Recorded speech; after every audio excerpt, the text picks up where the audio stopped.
Okay, so in this problem here, we want to solve this system of linear equations by putting it into matrix form here, ax equals b, and then solving for x using a graphing utility. So let's first put it in the form ax equals b.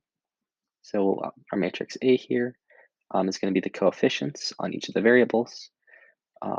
X is going to be our variables, so x is going to be x, y, and z.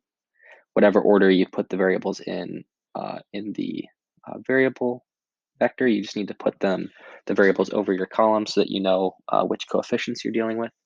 And then this b vector is going to be all the constants. It's going to be all the constants that come after the equal sign, so make sure your constants come after the equal sign. And then we just go row by row here to build up the matrix. So the first row is going to be 1x minus 1y plus 0 z's equals 1. The second row would be 6x